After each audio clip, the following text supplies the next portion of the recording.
আসসালামু আলাইকুম। 11.2 এর অনুশীলনের আজকে সবগুলো অঙ্ক দেখব আমরা। এখানে প্রথমে 1 নম্বরে দেখো, এইখানে এ নাম্বারে দেখো বলছে -2 0 5 0 1 4 যথাক্রমে ত্রিভুজ এবিসি এর শীর্ষবিন্দু। তাহলে 1 নম্বরে কি কি দেওয়া আছে? এ বিন্দু -2 0, তারপর বি বিন্দু দেওয়া আছে 5 0, সি বিন্দু দেওয়া আছে 1 4। এটা হচ্ছে একটা ত্রিভুজের তিনটা শীর্ষবিন্দু। আমাদের প্রথমে বলছে ক নম্বরে দেখো এ বি বিসি সি এ বাহুর দৈর্ঘ্য নির্ণয় করতে বলছে। তাহলে এ বি বাহুর দৈর্ঘ্য এই যে আমরা প্রথম পর্বে যে আমরা শিখে আসছি, তাহলে সেভাবে কিন্তু বাহুর দৈর্ঘ্যগুলো বের করতে পারি। যেমন এ বি বাহুর দৈর্ঘ্য ওই যে √x2 - x1 মানে 5 মাইনাস এই যে -2, তাহলে +2 হোল স্কোয়ার, এরপর প্লাস 0 - 0 সেটা দেওয়া লাগবে না, কারণ 0 থেকে 0 মাইনাস করলে 0ই থাকবে, তার উপর স্কোয়ার করলেও 0। তাহলে যে কোনো কিছুর সাথে যদি 0 অ্যাড করা হয় বা যোগ করা হয় তাহলে সেটা ওই মানটাই আসে। তো রুট স্কোয়ার কাটাকাটি যাবে, 5 আর 2 7, তাহলে এর মান কত বেরোলো? 7। তাহলে এভাবে বাহুর দৈর্ঘ্য বের করে দেখো এ বি বাহুর দৈর্ঘ্য, বিসি বাহুর দৈর্ঘ্য, সি এ বাহুর দৈর্ঘ্য। এই বাহুর দৈর্ঘ্য আশা করি তোমরা পারো, কারণ তোমরা 1 নম্বর পর্ব দেখে আসছো এবং 3 নম্বর পর্বেও কিন্তু আমরা বাহুর দৈর্ঘ্যের মাধ্যমে ত্রিভুজের ক্ষেত্রফল নির্ণয় করতে পেরেছিলাম। তাহলে খ নম্বরে আমরা যেটা শিখে আসছি যে 3 নম্বর পর্বে ত্রিভুজটির ক্ষেত্রফল নির্ণয় করো। এই যে তিনটা বাহুর দৈর্ঘ্য এ বি বিসি তারপর সি এ, তাহলে একটা ত্রিভুজের তিনটা বাহুর দৈর্ঘ্যের মাধ্যমে কিভাবে অর্ধপরিসীমা এস এর মান বের করে, অর্ধপরিসীমা এস এর মান বের করে তারপরে ওই যে ক্ষেত্রফল নির্ণয়ের সূত্র হচ্ছে √s × s - a s - b s - c। আর না পারলে 3 নম্বর পর্বটা দেখো। এরপর 2 নম্বর বলছে নিম্নোক্ত প্রতিক্ষেত্রে এবিসি ত্রিভুজের ক্ষেত্রফল নির্ণয় করো। এখন ত্রিভুজ চতুর্ভুজের ক্ষেত্রফল যদি বের করতে বলে, তোমাকে যদি কোনো পদ্ধতির কথা না বলে তাহলে স্থানাঙ্কের মাধ্যমে ক্ষেত্রফল বের করবা, আমরা যে 4 নম্বর পর্বে আলোচনা করেছি সেভাবে। আর যদি তোমাকে বাহুর দৈর্ঘ্যের মাধ্যমে বলে দেয় বাহুর দৈর্ঘ্যের মাধ্যমে করবা, স্থানাঙ্কের মাধ্যমে বললে স্থানাঙ্কের মাধ্যমে করবা, কিন্তু কোনোটাই যদি না বলে দেয় তাহলে তুমি বিন্দুর স্থানাঙ্কের মাধ্যমে যেভাবে ক্ষেত্রফল বের করে সেভাবে করবা। যেমন তাহলে 2 নম্বরে আমাদের কিন্তু কিছু বলে দেয়নি, আমাদের বলে দিচ্ছে নিম্নোক্ত প্রতিক্ষেত্রে এবিসি ত্রিভুজের ক্ষেত্রফল নির্ণয় করো। তাহলে এখানে প্রথমে এ বি সি তিনটা বিন্দু দেওয়া আছে। আগে প্রথমে স্থানাঙ্কের ভিতরে সিলেক্ট করবা যে আসলে ঘড়ির কাঁটার বিপরীত দিকে কোনটার পর কোনটা পড়ে। দেখো ফার্স্টে ক নম্বরে 2 3, এই যে 1 2 3 1 2 3, তো এইটা মোটামুটি সম্ভাব্য বিন্দু 2 3। এরপর আছে 5 6 1 2 3 4 5 6 হচ্ছে 1 2 3 4 5 6, তাহলে 5 6 এটা হচ্ছে পি বিন্দু। সি বিন্দু হচ্ছে -1 4, যে -1 4 1 2 3, এই যে 3 তো এই সোজা 4 -1 4, এটা হচ্ছে সি। এখন দেখো তুমি তাহলে ঘড়ির কাঁটার বিপরীত দিকে যদি সাজাতে চাও তাহলে কিন্তু এ বিন্দুর পরে বি বিন্দু তারপর সি বিন্দু, তার মানে এটা সাজানো আছে। তো এইভাবে আগে বের করবা যে এ বিন্দু ঘড়ির কাঁটার বিপরীত দিকে এ বিন্দুর পরে বি বিন্দু আছে কিনা। এখানে হইতে পারতো না সি বিন্দু, এই সি বিন্দুটা এখানে হইতে পারতো না, এখানে হইতে পারতো বি বিন্দু। তা তোমার এখানে যদি ধরো কথার কথা এ বিন্দু দেওয়া আছে, বি বিন্দু এইটা, সি বিন্দু এইটা দেওয়া আছে, তাহলে এই বিন্দুগুলো যদি স্থানাঙ্ক তুমি বসাও তাহলে ঘড়ির কাঁটার বিপরীত দিকে এ বিন্দুর পরে কিন্তু সি বিন্দু, তারপরে কিন্তু বি বিন্দু, ঘড়ির কাঁটার বিপরীত দিকে। তাহলে এ বিন্দুর পরে অবশ্যই তোমাকে সি বিন্দু নিতে হবে এভাবে, যে হাফ ইন্টু এ বিন্দু কত 2 3 5 6, তারপর -1 4, আর এটা 2 3। তো এটা আমরা 4 নম্বর পর্বটা বিস্তারিতভাবে আলোচনা করেছি যে কিভাবে স্থানাঙ্কের মাধ্যমে ক্ষেত্রফল বের করবা। তাহলে 2 এর ক নম্বরে পারবা, খ নম্বরে পারবা। আর যদি বাহুর দৈর্ঘ্যের মাধ্যমে বের করতে চাও তাহলে তোমরা 3 নম্বর পর্বটা দেখো, একদম সম্পূর্ণ 100% কমপ্লিট হয়ে যাবে। 3 নম্বর কি বলছে দেখো, দেখাও যে এ বি সি ডি বিন্দুগুলো একটি সামান্তরিকের শীর্ষবিন্দু। দেখো এ বি সি ডি একটা চতুর্ভুজের 4টা শীর্ষবিন্দু। তাহলে স্থানাঙ্কের মাধ্যমে তুমি এই যে চতুর্ভুজের 4টা শীর্ষবিন্দু বসিয়ে দেন বিপরীত বাহুগুলোর দৈর্ঘ্য যদি সমান হয় তাহলে সেটা আয়তক্ষেত্র হবে অথবা সামান্তরিক হবে। আর যদি কর্ণ সমান হয়, যেমন আয়তক্ষেত্র সামান্তরিকের মধ্যে পার্থক্যটা কি? দেখো, আয়তক্ষেত্র সামান্তরিকের ক্ষেত্রে দুইটার বেলায় এই বিপরীত বাহুগুলোর দৈর্ঘ্য পরস্পর সমান হয়, আর আয়তক্ষেত্রের বেলায় কর্ণ দুইটা সমান হয়, সামান্তরিকের বেলায় কর্ণ দুইটা সমান হয় না। এটা হচ্ছে আয়তক্ষেত্র, আর এই যে আমরা অঙ্কন করতেছি এটা হচ্ছে সামান্তরিক। দেখো, সামান্তরিকের তাও বিপরীত বাহু সমান। তাহলে ঘড়ির এই যে স্থানাঙ্কের মাধ্যমে এই যে আমরা 3 নম্বর পর্বে যেটা শিখে আসছি, 3 নম্বর পর্বে বিস্তারিতভাবে ওইখানে আলোচনা করা আছে যে বাহুর দৈর্ঘ্যের মাধ্যমে তুমি পিছনের পর্বগুলো দেখো, দেখলেই বুঝতে পারবা কিভাবে আয়তক্ষেত্র না সামান্তরিক প্রুফ করে পারবা। 4 নম্বর দেখো, এ বি সি ডি শীর্ষ বিশিষ্ট চতুর্ভুজটির ক্ষেত্রফল নির্ণয় করতে বলছে আমাদের। তো এটা আমরা একটু দেখি পারে কিনা। 4 নম্বরটা, এই চ্যাপ্টারটা ভালো করে পড়তে হলে তোমাদের বেসিক ক্লাসগুলো আমরা যে শিখাইতেছি, এই যে পর্ব নাম্বার 1 থেকে শুরু করে একদম ফার্স্ট পর্ব থেকে সিরিয়ালভাবে শেখো, দেখবে এই চ্যাপ্টার কিছুই নাই, একদম কোনো কঠিন না। অনেকে মনে করে যে এই চ্যাপ্টার করা যায় না। আচ্ছা যাই, 4 নম্বর দেখো, 4 নম্বর এইখানে তাহলে স্থানাঙ্কের মধ্যে আমরা বসিয়ে দেই প্রথমে -a0। তো মাইনাস এদিকে আসবে, এটা হচ্ছে এ বিন্দু, ক্লিয়ার? তাহলে দেখো 0 মানে ওয়াইয়ের মান কোনো দিকে যাবে না, 0। বি বিন্দু হচ্ছে 0 - a, তাহলে দেখো 0 - a এদিকে যাবে, তো এটা হচ্ছে বি বিন্দু।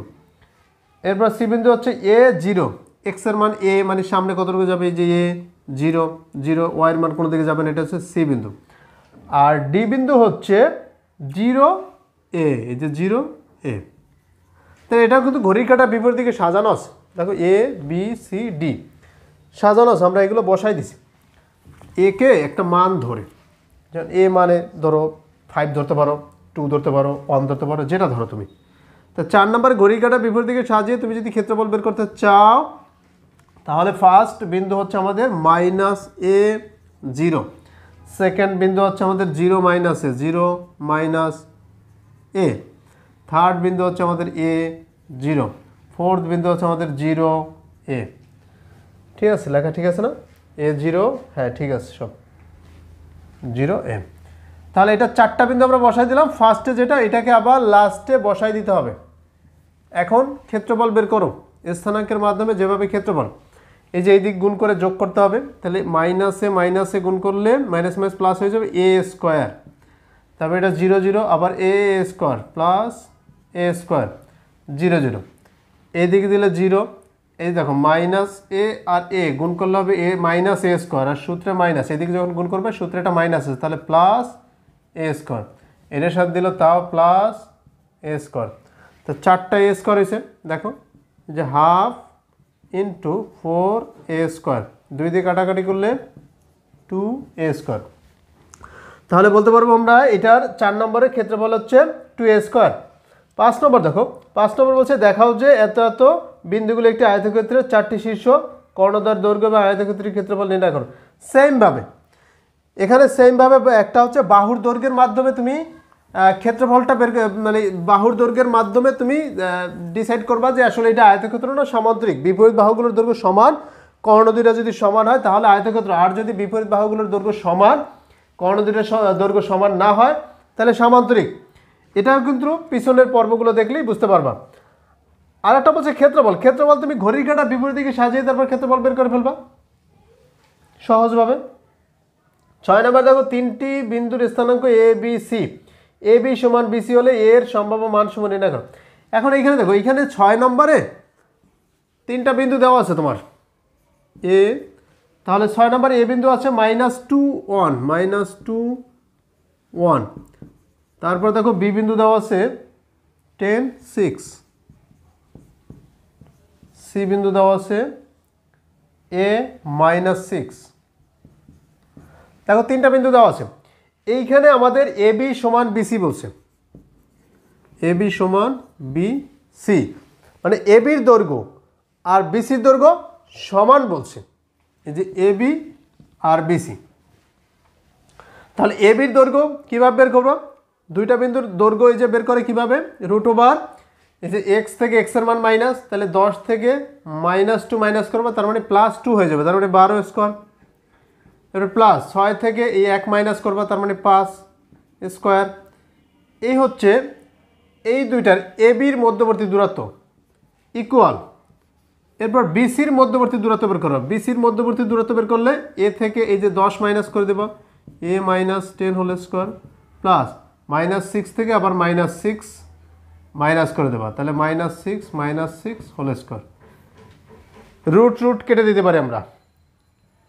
রুট কেটে দিলে থাকবে কি করে 12 স্কোয়ার 5 স্কোয়ার, 12 স্কোয়ারে 144, 5 স্কোয়ারে 125, তাহলে 169 হিসাব করে দেখতে পারো।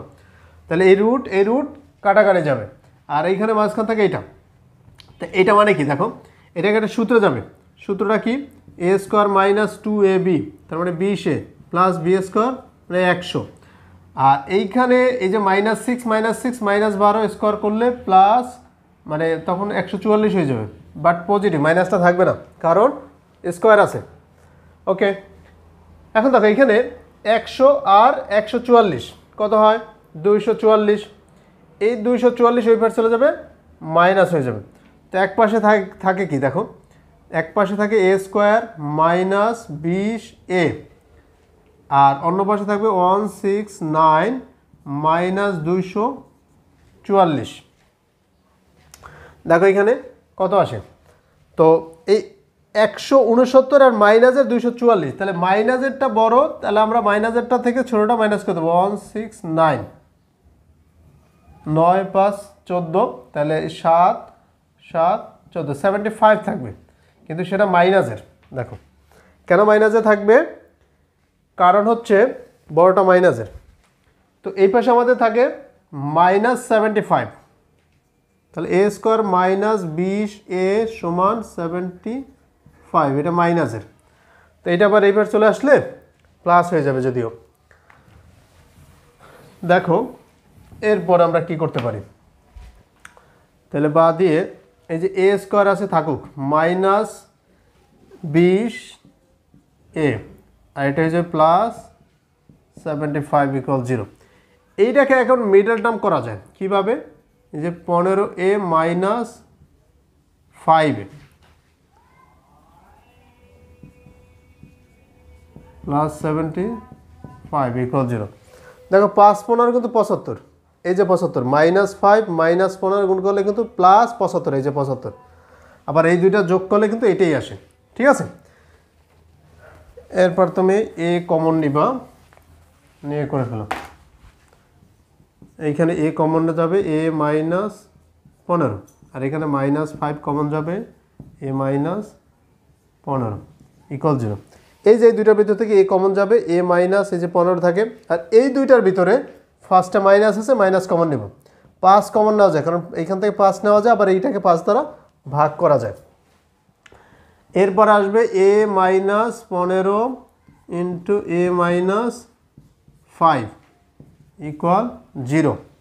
তাহলে হয় a -15 সমান 0, অতএব a সমান 15, অথবা a মাইনাস এই যে 5 সমান 0, অতএব a সমান 5।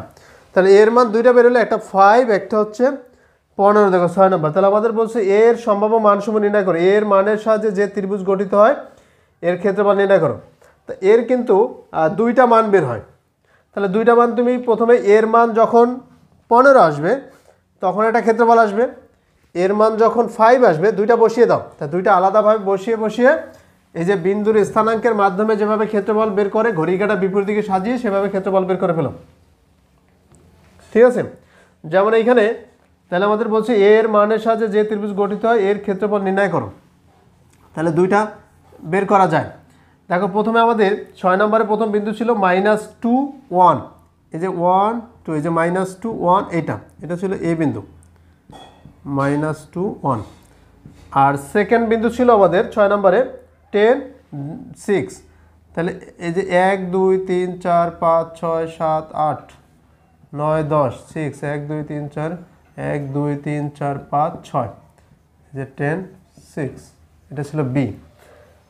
এখন ওইখানে এ এর মান যদি 5 নাও তাহলে 5 নিলে এখানে 6 নাম্বারে আসবে a মাইনাস 6, তাহলে এ নাম্বার হচ্ছে 5, তাহলে 5 মাইনাস 6, তাহলে 5 1 2 3 4 5 মাইনাস 6 1 2 3 4 5 6, এই যে 5 মাইনাস 6। তাহলে ঘড়ির কাঁটা বিপরীত দিকে সাজালে কিন্তু এটা সি বিন্দু, তাই না? তাহলে এ বিন্দুর পরে সি বিন্দু লিখতে হবে, তারপরে কিন্তু এটা লিখতে হবে। ক্লিয়ার? আর এইখানে যদি আমরা 15 বসাই দিই এর মান, তাহলে এই এর মান 15 বসাই দিলে তাও কিন্তু এই যে 15 মাইনাস 6, তাও কিন্তু এই পাশে ঘড়ির কাঁটা বিপরীত দিকে, এরপরে কিন্তু সি বিন্দুটাই পড়ে। তাহলে ঘড়ির কাঁটা বিপরীত দিকে সাজালে এই সি বিন্দুটা অবশ্যই এর পরে পড়বে। এরপর এইভাবে সাজিয়ে আমরা যেভাবে শিখছি ঘড়ির কাঁটা বিপরীত দিকে সাজিয়ে ক্ষেত্রফল বের করতে হয়, সেভাবে বসিয়ে ক্ষেত্রফল বের করে ফেলব। আচ্ছা 7 নম্বরটা দেখি। 7 নম্বর এখানে বলছে এ বি সি তিনটি বিন্দুর স্থানাঙ্ক যথাক্রমে এত এত দেওয়া আছে, এর দৈর্ঘ্য, তাহলে এ বি এর দৈর্ঘ্য এ সি এর দৈর্ঘ্যের দ্বিগুণ হলে এর সম্ভাব্য মান নির্ণয় করো। দেখো এখানে এগুলো সাজাতে হবে তোমাকে। এখন এ বিন্দু, বি বিন্দু, সি বিন্দু, কী কী বিন্দু দেওয়া আছে আমরা সেগুলো বসাই দিই। দেখো এখানে 7 নম্বরে এ বিন্দু, এ বিন্দু হচ্ছে এ প্লাস 1, এ প্লাস 1। তারপরে বি বিন্দু হচ্ছে 7 নম্বরে বি বিন্দু হচ্ছে minus 6 minus 3, minus 6 minus 3। C বিন্দু হচ্ছে 5 মাইনাস 1, 5 মাইনাস 1। আচ্ছা এ বি এর দৈর্ঘ্য এ সি এর দৈর্ঘ্যের দ্বিগুণ হলে, তার মানে এ বি এর দৈর্ঘ্যটা হবে, দেখো এ বি এর দৈর্ঘ্য এ সি এর দৈর্ঘ্যের দ্বিগুণ, মানে এ সি এর দৈর্ঘ্যটাকে 2 দ্বারা যখন গুণ করবা তখন এ বির দৈর্ঘ্যের সমান আসবে। ক্লিয়ার? এখন সমীকরণ আসবে এভাবে। তো এ বি এর দৈর্ঘ্য তুমি এখানে বসিয়ে দাও।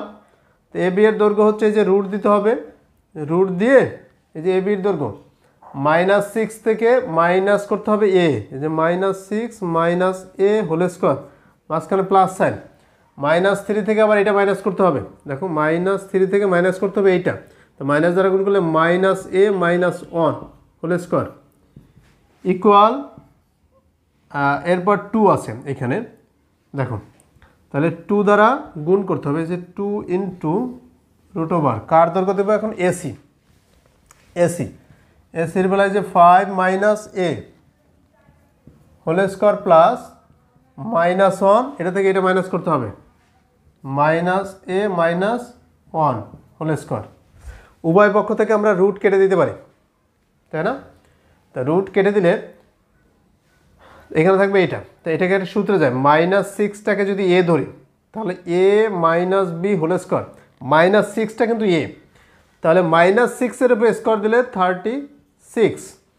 এরপর দেখো যেহেতু মাইনাস আছে তাহলে মাইনাসের মাইনাস 2ab, তাহলে 2 গুণ এ গুণ বি, এইখানে একটা মাইনাস আছে তাহলে প্লাস হয়ে যাবে 2ab, মানে 2 6 এ গুণ করলে হবে 12a, আর এটা প্লাস এ স্কোয়ার। এইখানেও হিসাব করে দেখো তুমি, মাইনাস 3 আর মাইনাস 1 টোটাল কত আসবে, মাইনাস 4 আসবে। তো এটাকে আমরা এটা না লিখে এইখানে মাইনাস 4 দিয়ে দিতে পারি। দেখো পরের লাইনে একটা লাইন যদিও বাড়ে, তারপর এটা সূত্রে নেওয়া যায়, তখন সূত্রে গেলে এ স্কোয়ার, এই মাইনাস 4-এর উপরে স্কোয়ার করলে এই যে মাইনাস 4টাই কিন্তু এখানে এ, তো মাইনাস 4-এর উপরে স্কোয়ার করলে হবে 16।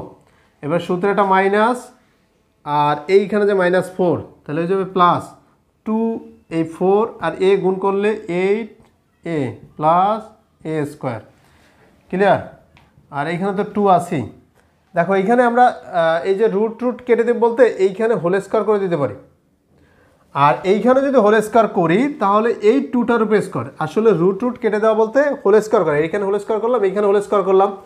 তো এইখানে যখন হোল স্কোয়ার করবো তখন এইটা 2 থেকে চলে আসবে 4-এ, তারপর এখানে যা থাকে সেভাবে লিখি, 5 মাইনাস এ হোল স্কোয়ার, সূত্রে গেলে 5-এর স্কোয়ার 25 মাইনাস 2ab মানে 10a, তারপর প্লাস বি স্কোয়ার মানে এ স্কোয়ার, আর এখানে মাইনাস 1 তাহলে মাইনাস 2 লিখতে পারি।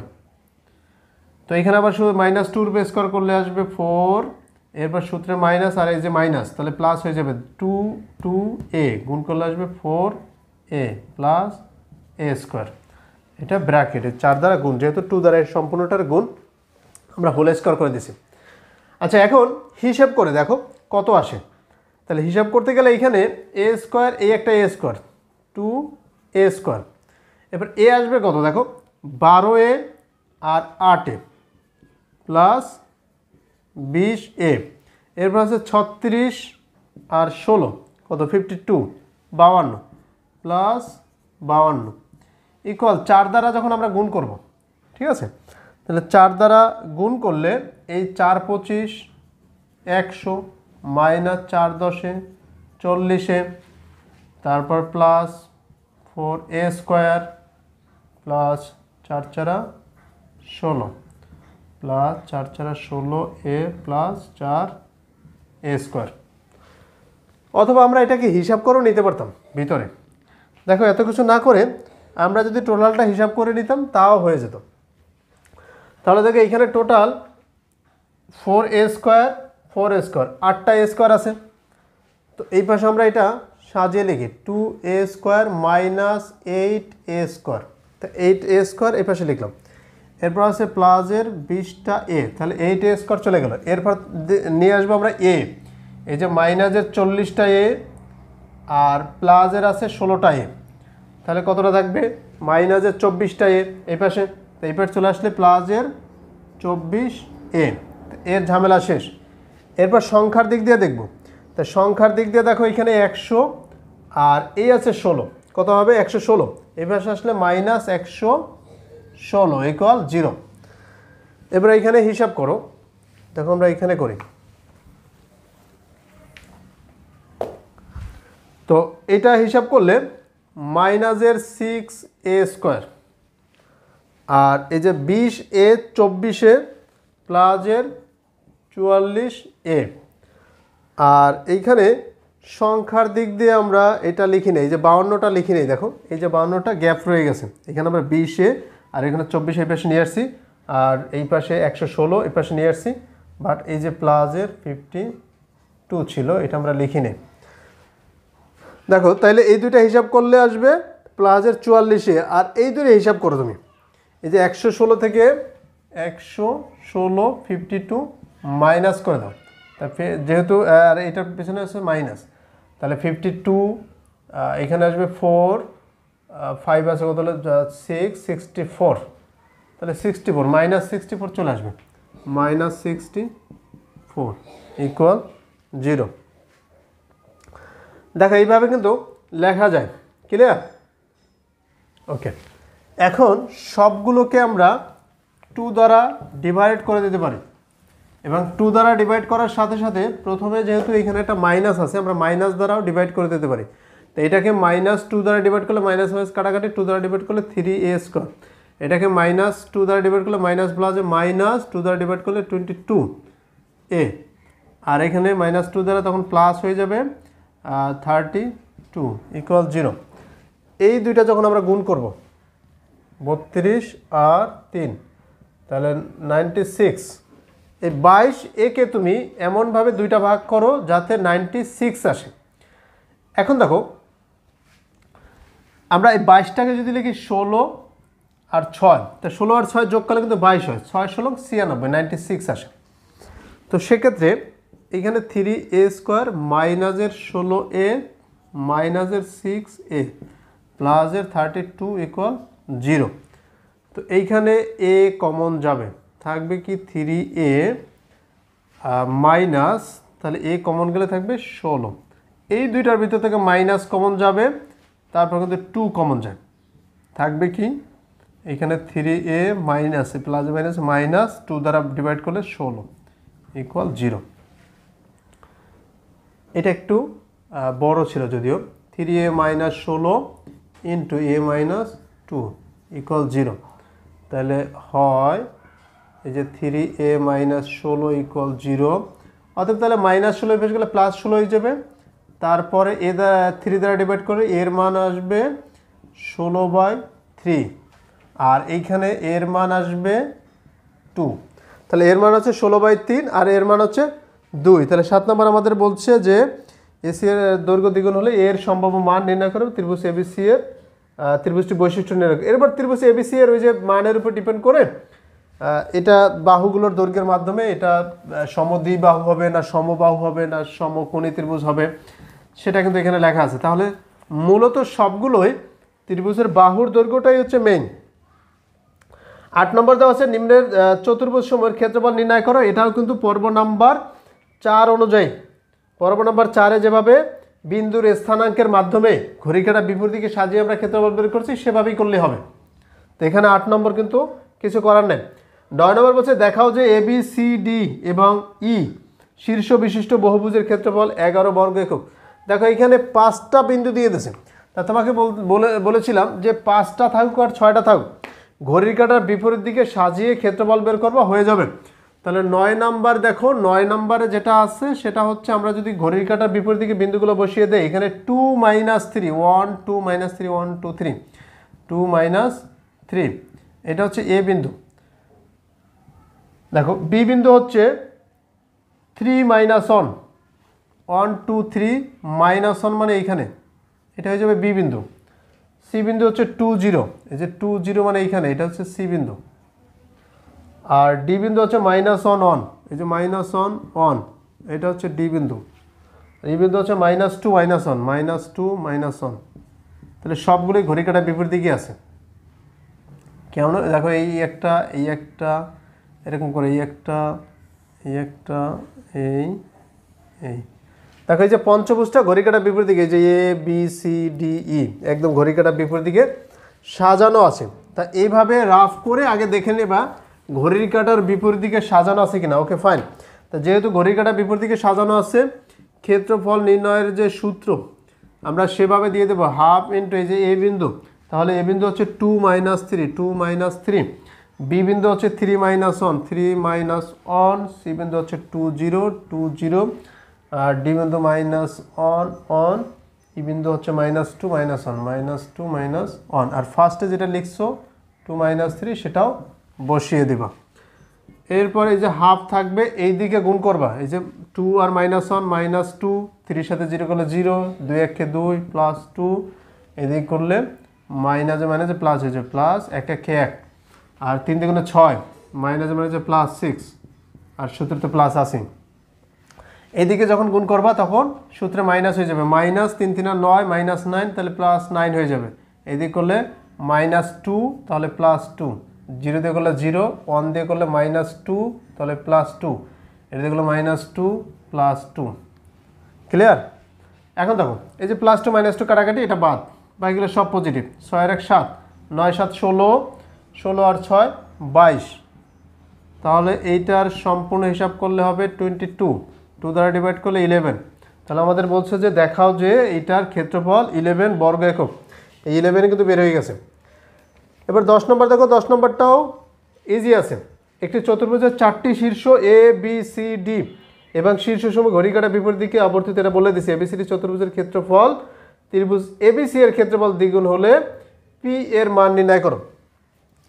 এটাও সিমিলারভাবে বের করে ফেলবা, যে ক্ষেত্রফল যেভাবে বের করে। দেখো এখানে প্রথমে আমরা আমাদের কি বলছে, আমাদের 4টা বিন্দুর স্থানাঙ্ক দিয়ে দিয়েছে। তারপর বলছে এবিসিডি চতুর্ভুজের ক্ষেত্রফল ত্রিভুজ এবিসি এর ক্ষেত্রফলের দ্বিগুণ, মানে এবিসিডি এর ক্ষেত্রফল হবে ত্রিভুজ এবিসির যে ক্ষেত্রফল তাকে 2 দ্বারা গুণ করলে। এখন ত্রিভুজ এ বি সি এর ক্ষেত্রফলটা কত আসবে? তা ক্ষেত্রফলটা আসবে ওই যে হাফ ইন্টু এবিসি এর ঘড়ি কাঁটা বিপরীত দিকে আবর্তিত বসাই দাও, 3 4 3 4। এরপর আছে -4 2 -4 2 6 -1 6 -1, আবার 3 4 বসাই দেবা। এই যে এ বি সি আবার এই বিন্দুটাই বসাই দেবা। এখন দেখো হাফ ইন্টু এই দিক গুণ করো, 3 2 6, এটা করলে প্লাস 4 1 4 4 6 24 প্লাস 24, এদিক করে দাও, তাহলে 4 4 16 -16, তাহলে +16 হয়ে যাবে, কারণ মায়ের সূত্রে মাইনাস। 6 2 12 -12 প্লাস 3 1 3। এরপর 6 4 10 10 আর 24 34 34 আর 16 50 50 আর 3 53 53 থেকে চলে যাবে 12, থাকবে 41, তাহলে 41 হাফ ইন্টু 41, তার মানে 41/2। এটা হচ্ছে ত্রিভুজ এবিসি এর ক্ষেত্রফল। ঠিক আছে? তাহলে আমরা এটাকে নোট করে রাখি 41/2 এটা ত্রিভুজ এবিসি এর ক্ষেত্রফল। Okay fine. এরপরে চতুর্ভুজ এবিসিডি এর ক্ষেত্রফল কত আসবে দেখো, এবিসিডি এর ক্ষেত্রফল, তখন তুমি এ বি সি বসাই দিলা, এরপর ডি বিন্দু বসাই দেবে, ডি বিন্দু হচ্ছে P3, তারপর আবার ফার্স্ট বিন্দু বসাই দিতে হবে। দেখো তাহলে এ বি সি ডি বিন্দু বসাই দিলাম, তারপর আবার ফার্স্ট বিন্দুটা বসাই দিতে হবে। এখন এটা ক্ষেত্রফল বের করবা কীভাবে, দেখো হাফ ইন্টু এই যে 3 × 6 প্লাস 4 তারপর প্লাস 3 × 6 18 হয়ে যাবে। দেখো তাহলে আমরা প্রথমে দেখো 3 × 6 4 × 4, তাহলে মাইনাস মাইনাস প্লাস 4, সূত্রে প্লাস আছে, 3 × 6 18, এরপরে প্লাস 4p, এদিক গুণ করে মাইনাস 4 × 4 = 16, তাহলে প্লাস 16 হয়ে যাবে কারণ সূত্রে একটা মাইনাস আছে, 6 × 3 = 12 মাইনাস 12 প্লাস p আর 3 × 3 = 9 মাইনাস 9। এখন হিসাব করো, হিসাব করলে হাফ, দেখো 6 × 4 = 10 আর 18 28, 28 আর 16 কত আসে 44, 44 থেকে চলে যাবে এই মাইনাস 12, তা 12 যদি 44 থেকে মাইনাস করো তাহলে 32 থেকে আবার 9 মাইনাস করবা 23, এখানে থাকে 23, আর এইখানে আছে যে একটা পি প্লাস পি। ক্লিয়ার? দেখো তাহলে চতুর্ভুজটার ক্ষেত্রফল এইটা আর ত্রিভুজটার ক্ষেত্রফল এইটা, তাহলে আমাদের বলছে যে চতুর্ভুজটার ক্ষেত্রফল ত্রিভুজটার ক্ষেত্রফলের দ্বিগুণ। তাহলে এই চতুর্ভুজটার ক্ষেত্রফলটা রেখে দেই, আমরা এটাকে লিখতে পারি এরকম করে যে ইকুয়াল দিয়ে 2 × ত্রিভুজটার ক্ষেত্রফল, এই যে 41/2, তো এই 2 কাটাকাটি যাবে, রাইট, থাকবে কত 41, এই 2 ডিভাইড আকারে চলে গেলে গুণ হয়ে যাবে, তাহলে কত আসবে 23 প্লাস পি, এই যে 41 × 2 তাহলে 82, তাহলে অতএব আমরা বলতে পারবো এই যে পি সমান এই যে 23 ওই পাশে চলে যাবে মাইনাস হয়ে যাবে 82 মাইনাস 23 ইকুয়াল, দেখো যা আসবে সেটাই। তাহলে দেখো পি এর মান কত আসে 82 থেকে মাইনাস করে দাও 23, 3 আছে কত হলে 12 হবে 9, তাহলে 3 আছে কত হলে তাহলে 59, এখানে পি এর মান হচ্ছে 59, তাহলে আমাদের বলছে পি এর মান নির্ণয় করো, পি এর মান ছিল 59। তো এই ছিল আজকে আমাদের অনুশীলনী 11.2 এর যতগুলো ম্যাথ আছে 1 থেকে একদম 10 পর্যন্ত আমরা কমপ্লিট করালাম। আগামী পর্বে আমরা সরলরেখার যে ঢাল বিষয়ক আছে সেই ঢাল নিয়ে বিস্তারিত আলোচনা করব। সেই পর্যন্ত ভালো থেকো, আল্লাহ হাফেজ।